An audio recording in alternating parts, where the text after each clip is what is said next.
Let me tell you about a Tuesday morning that I was not proud of.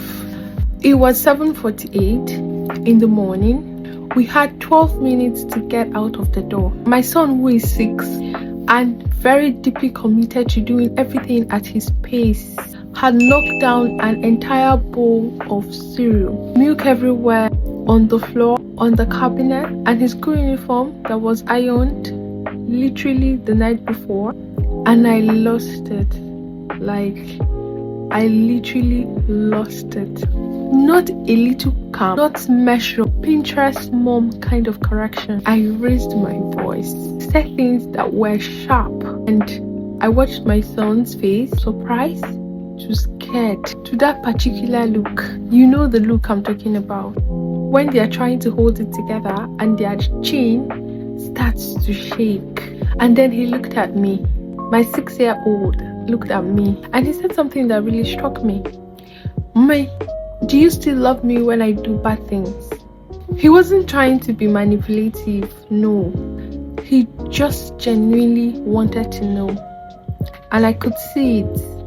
And I just stood there in all that chaos and I thought, how does he not know the answer to this question? How after 6 years of loving this child and pouring into him with everything that I do, does he still feel the need to ask?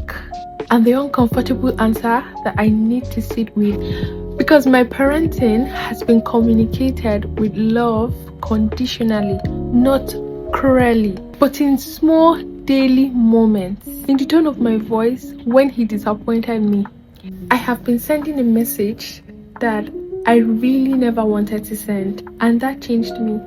So today, this video is about those questions, about how we raise our kids to know deep down in their bones, on their worst days, that they are loved. Not because they are good, not because they behave, but because they are ours and they are his, most especially. That love has no asterisks. Let's talk about it. Now, there is something that I realized very recently. A lot of us grew up thinking that love has conditions. We got praise when we behaved well. You got attention when you achieved something. And when you mess up, sometimes love felt distant, cold. And so now as parents, we're trying to raise our children differently while healing ourselves at the same time. But honestly, that's not easy, because kids will mess up. Like, they will literally test your patience. Will spill things even when you've told them that they should be careful. They'll lie sometimes, talk back, forget instruction, embarrass you in public. Yes, push boundaries like it's their full-time job. And in those moments, our reaction matter more than we think. Not because discipline is bad. Kids absolutely need to be corrected. But because children never need to wonder, does my mommy still love me?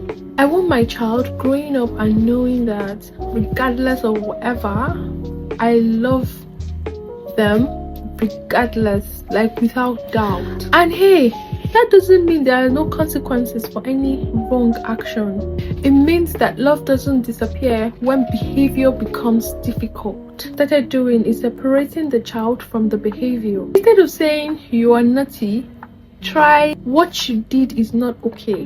Because identity matters, words stick, and children eventually become the voice they hear repeatedly.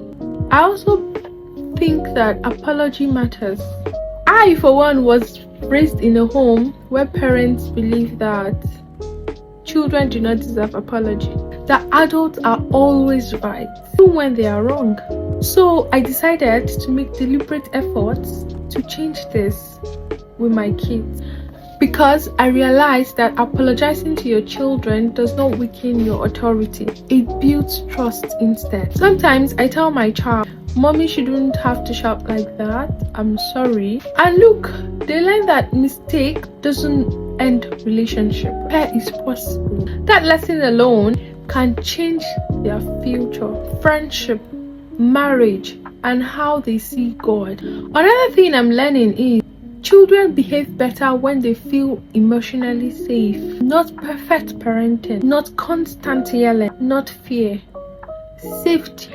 Kids who feel secure open up more, they hide less, they trust more. And honestly, I want to be that kind of parent that my kids run to whenever, and they can talk to me about anything. Not the parents where kids run away from. I do not want my kids to run away from me. Instead of them opening up and being vulnerable with me, because the world is already criticizing them and I want to be their safe space. Home should still feel like love. And maybe today you're watching this and you're feeling guilty because you lost your temper today. Maybe you shouted, maybe parenting has been overwhelming of late. You're not alone. Parenting is hard, especially when you're trying to break cycles you didn't create. But every day gives you an opportunity to try again, talk more, to listen better, to correct with wisdom instead of anger, to remind our children that there is nothing that they do that will stop us from loving them in our home. And honestly, that kind of love can heal 1,000 generations. This is an encouragement. Thank you for being here. Seriously, the fact that you're spending time to become a better parent, your kids are lucky to have you, even when it doesn't feel like it.